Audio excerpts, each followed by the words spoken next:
Hello friends, welcome to Ankit notes and classes. Ankit notes and classes में आपका फिर से स्वागत है।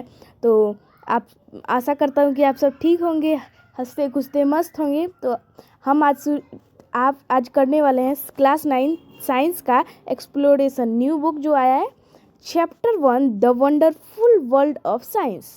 मतलब साइंस का एक अजब ही दुनिया का इम्पोर्टेंट क्वेश्चन। इसका हमारा एमसीक्यू और क्वेश्चन सर हो गया है। हमारा ये किस लिए, ये मैं आपको बता दूँ। ये एग्ज़ाम के लिए इम्पोर्टेंट कुछ क्वेश्चंस हैं जो एग्ज़ाम में बहुत ही ज़रूरी है एग्ज़ाम के लिए। और ये मतलब आशा है कि ये आएंगे ही आएंगे। एमसीक्यू क्वेश्चन इसी चैनल पर आप जाके देख सकते हैं। इस चैनल पर इसके एमसीक्यू और क्वेश्चन से दोनों आ चुके हैं। तो बिना देरी किए हुए हम चलते हैं हमारे वीडियो की तरफ। तो हमारे यहाँ से शुरू होता है आज का वीडियो। तो यहाँ पे है पहला हमारा क्वेश्चन है एमसीक्यू का, सेक्शन 1 है, ये ए है। मतलब सेक्शन वाइज मैंने बांट दिया है ताकि आपको कोई परेशानी ना हो। तो व्हाट इज साइंस, साइंस क्या है? तो इसका आंसर हो जाएगा B a way of understanding natural world. मतलब आपने प्रकृति के जो दुनिया है उसको समझने के बारे में को हम साइंस कहते हैं। अब what is the first step of scientific method? Scientific method का फर्स्ट स्टेप क्या होता है? ऑब्जर्वेशन। मतलब किसी चीज़ को बिना जांच पड़ताल करे तो हम कोई आंसर नहीं दे सकते, वही है ऑब्जर्वेशन। तो हम चलते हैं अपने तीसरे नंबर की तरफ।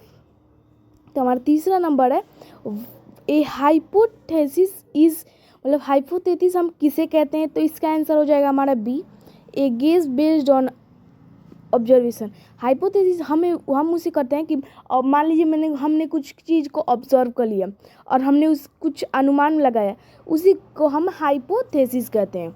हमारा चौथा नंबर क्वेश्चन हो जाएगा साइंटिस्ट से हाइपोथेसिस बाय, मतलब हम साइंटिस्ट इस हाइपोथेसिस को क्या किस चीज़ से टेस्ट करती है? तो हमारा आंसर हो जाएगा सी, कंडक्टिंग एक्सपेरिमेंट। मतलब एक्सपेरिमेंट को कंडक्ट करके ये टेस्ट करती है हाइपोथेसिस को। तो आगे हम बढ़ते हैं। Which branch of science study living organism? मतलब साइंस का वो कौन सा ब्रांच है जिसमें हम लिविंग ऑर्गेनिज्म के बारे में जानते हैं? तो फिजिक्स में तो है नहीं, केमिस्ट्री भी नहीं हो पाएगा, तो एस्ट्रोनॉमी भी नहीं होगा। मतलब एस्ट्रोनॉमी तो साइंस का ब्रांच है लेकिन वो उतना मान्य, तो हमारा हो जाएगा बायोलॉजी। तो हम ये एग्ज़ाम में आता ही आता है, तो ये वेरी वेरी इंपॉर्टेंट क्वेश्चन में आप लिख लीजिएगा। तो हम आगे बढ़ते हैं। तो यहाँ पे हमारा 6 नंबर क्वेश्चन है विच ब्रांच ऑफ साइंस में with matter and it property? मतलब साइंस का वो कौन सा ब्रांच है जो मैटर, मतलब डील्स करता है मैटर और उसके प्रॉपर्टीज़ का? तो बायोलॉजी के बारे में हमने पढ़ा ऊपर कि वो तो मतलब अलग काम करता है। फिजिक्स तो ये होगा नहीं, ज्योग्राफी तो साइंस का भाग ही नहीं है। तो हमारा आंसर हो जाएगा ए, केमिस्ट्री। 7 नंबर हमारा क्वेश्चन हो जाएगा which branch of science study fourth? मतलब बायोलॉजी हमारा कंप्लीट हो गया, केमिस्ट्री हो गया, तो बचा कौन? फिजिक्स। तो हमारा आंसर हो जाएगा फिजिक्स। तो हमारा 8वां नंबर क्वेश्चन है why is measurement important in science? Measurement इस मतलब साइंस में क्यों इम्पोर्टेंट होता है? तो फन के लिए तो कभी इस्तेमाल नहीं होगा, वेस्ट मतलब टाइम वेस्ट थोड़ी ना करते हैं, या स्टोरी के लिए। इसका आंसर हो जाएगा फॉर एक्यूरेट रिजल्ट। मतलब एकदम एक्यूरेट रिजल्ट के लिए ये होता है। आगे हम बढ़ते हैं। What do scientist collect during investigation? मतलब छानबीन के दौरान साइंटिस्ट क्या कलेक्ट करते हैं? तो इसका हो जाएगा डाटा। खिलौने तो नहीं करेंगे, या पिक्चर, सॉन्ग, ये सब थोड़ी ना करेंगे। हमारा 10वां नंबर क्वेश्चन हो जाएगा evidence in science is use to, evidence क्या किस लिए ज़रूरी होता है? तो जो हमारा कंक्लूजन है उसको प्रूव करने के लिए, मतलब कंक्लूजन सही है इसको सपोर्ट देने के लिए। SI unit are use for, मतलब एसआई यूनिट क्यों यूज होता है इस साइंस में? तो वो स्टैंडर्ड मेजरमेंट के लिए यूज होता है। तो आगे हम बढ़ते हैं 12 नंबर क्वेश्चन पे। विच quality is most important for scientist? कौन सी क्वालिटी है जो बहुत ही मतलब साइंटिस्ट के लिए ज़रूरी होगी? तो लेजीनेस तो नहीं, एंगर मतलब गुस्सापन तो नहीं, या डर तो नहीं, तो हमारी हो जाएगी क्यूरियोसिटी। अब हम आपकी पूरी क्षमता पूर्वक आपके एग्ज़ाम क्वेश्चन MCQ फेयर बनाने के लिए एक्सप्लेनेशन सब आपको देना है। तो हमारे चैनल को जाते जाते लाइक और सब्सक्राइब ज़रूर कर दीजिएगा, ताकि हमारे सारे वीडियो आप तक पहुंच जाएं और आप हमारे चैनल पे के साथ हमारी फैमिली के साथ बने रहें। तो आगे हम देखेंगे ऑब्जर्वेशन क्या मतलब होता है। तो ऑब्जर्वेशन उसे हम कहते हैं जैसे किसी चीज़ को रिकॉर्ड करना या केयरफुल उसे वॉच करना, उसे हम कहते हैं ऑब्जर्वेशन। अब 14 नंबर क्वेश्चन हो जाएगा, science help us to, science हमें क्या मदद करता है। तो अंडरस्टैंड नेचर, इसके बारे में हमने ऊपर पढ़ा ही ये था। तो हम अब आगे बढ़ेंगे। इसमें हमारा 15 क्वेश्चन है, तो हमारा ये MCQ का लास्ट क्वेश्चन है 15वां। Scientific knowledge based on, scientific knowledge क्या चीज़ पर बेस्ड होता है। ऊपर हमने पढ़ा था एविडेंस और एक्सपेरिमेंट पर, मतलब सबूत और हम जो जांच पड़ताल करते हैं उसी पर तो निर्भर होता है ना। तो यहाँ से हमारा सेक्शन B है, जिसमें हम वेरी शॉर्ट बताएंगे, मतलब वेरी शॉर्ट है। तो यहाँ से हम वेरी शॉर्ट देख लेंगे सेक्शन B का very short. What is science, science क्या है। तो साइंस एक scientific study of natural world है। मतलब ऊपर हमने पढ़ा था MCQ में ही कि ये नेचुरल वर्ल्ड को पढ़ने का एक अच्छा सा मतलब साधन है। किसके द्वारा, ऑब्जर्वेशन और एक्सपेरिमेंट के द्वारा। अब ऑब्जर्वेशन क्या होता है, हाइपोथेसिस क्या होता है, इसके बारे में हम पढ़ेंगे। ऑब्जर्वेशन और केयरफुल वाचिंग और रिकॉर्डिंग ऑफ इवेंट और ऑब्जेक्ट को हम ऑब्जर्वेशन कहते हैं। ऊपर हमने पढ़ा ही था। व्हाट इज हाइपोथेसिस के बारे में हम पढ़ेंगे अब। व्हाट इज हाइपोथेसिस, तो हाइपोथेसिस हम किसे कहते हैं। तो हमने ऊपर पढ़ा था, ये hypothesis is possible explanation that can be tested, मतलब ये एक्सप्लेनेशन पॉसिबल होता है जो टेस्ट करने के बाद बताया जाता है। अब हम पढ़ेंगे हाइपोथेसिस के बाद चौथा, व्हाट इज एक्सपेरिमेंट। एक्सपेरिमेंट क्या होता है। तो an experiment is a test carried out to verify hypothesis को मतलब टेस्ट करने के लिए हम एक्सपेरिमेंट का ही यूज़ करते हैं। तो डाटा क्या होता है।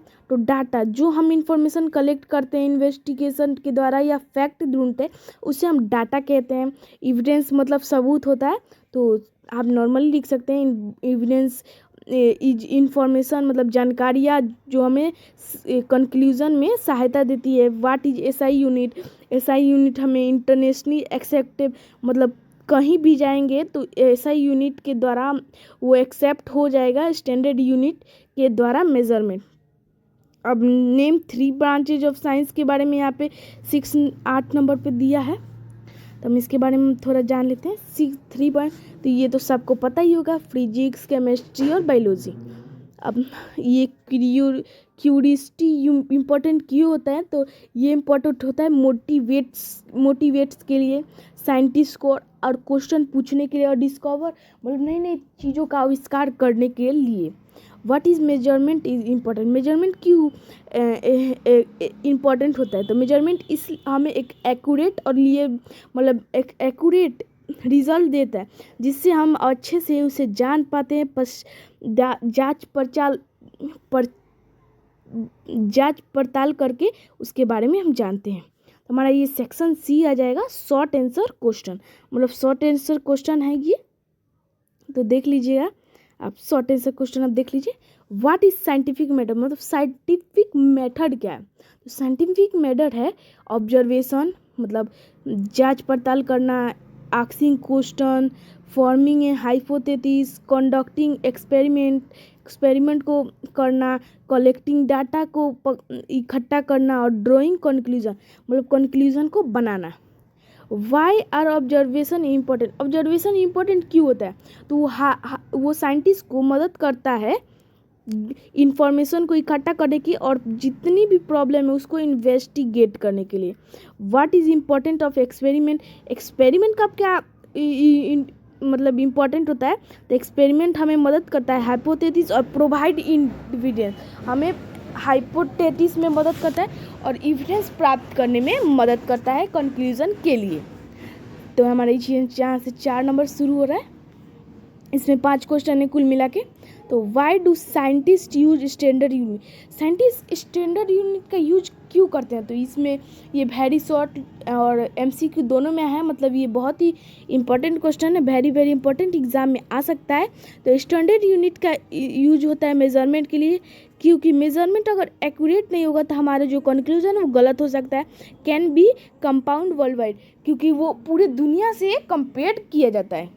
How does science improve daily life, science कैसे हमारी डेली लाइफ को बदलता है? तो साइंस हमें हेल्प करता है डेवलप मेडिसिन, मतलब दवाइयाँ बनाने में, न्यू टेक्नोलॉजी के लिए, ट्रांसपोर्टेशन में मदद करता है, कम्युनिकेशन में मदद करता है, और बहुत अच्छा लिविंग कंडीशन को करता है, मतलब बढ़ाता है हमें लिविंग कंडीशन में। तो हमारे यहाँ से डी नंबर शुरू होगा, ये लॉन्ग क्वेश्चन हो जाएगा हमारा। तो हमारे लॉन्ग देख लीजिए आप। Explain the step of scientific method, मतलब साइंटिफिक मेथड का स्टेप क्या होता है? तो उसका कुछ स्टेप्स दिए यहाँ पे। पहला है ऑब्जर्वेशन, मतलब जांच पड़ताल, आस्क एक क्वेश्चन, मतलब उसके लिए क्वेश्चन पूछना, हाइपोथेसिस को फॉर्म करना, एक्सपेरिमेंट को कंडक्ट करना, डाटा को कलेक्ट करना, रिजल्ट को 2-3 बार एनालाइज करना, और कंक्लूजन को बनाना। ये साइंटिस्ट के मतलब इन्वेस्टिगेशन के कुछ पार्ट हैं जो मेथड में काम करते हैं। अब यहाँ पे 2 नंबर है, इसमें 2 ही मैंने बनाए हैं क्योंकि ये बहुत ही इम्पोर्टेंट क्वेश्चन है, तो हम ये देख लेंगे last. Describe the important of science, science की क्या इम्पोर्टेंस है? तो साइंस एक बहुत ही इम्पोर्टेंट हमारी डेली लाइफ में रोल करता है। ये हमें नेचर को समझने में, टेक्नोलॉजी को बढ़ाने में, हेल्थ केयर को इम्प्रूव करने के लिए, एग्रीकल्चर का प्रोडक्शन बढ़ाने के लिए, लाइफ को कंफर्टेबल और एफिशिएंट बनाने के लिए, मॉडर्न कम्युनिकेशन के लिए, ट्रांसपोर्टेशन, मेडिसिन के लिए ये हमारा मतलब यूज़ करता है। ये एडवांस टेक्नोलॉजी है। तो कैसा लगा ये वीडियो? हमारे एग्जाम का इम्पोर्टेंट क्वेश्चन है, आप जल्द ही इसे याद कर ले। ये क्वेश्चन एग्ज़ाम में आएंगे ही आएंगे, मतलब इसमें से कुछ क्वेश्चंस, क्योंकि ये वो वेरी वेरी इंपॉर्टेंट क्वेश्चन है। तो जाते जाते हमारे चैनल को सब्सक्राइब कर दीजिएगा, लाइक कर दीजिए, अपने दोस्तों के पास भेज दीजिएगा, ताकि उन लोग के पास भी हमारा वीडियो पहुंचते रहे। तो बाय बाय।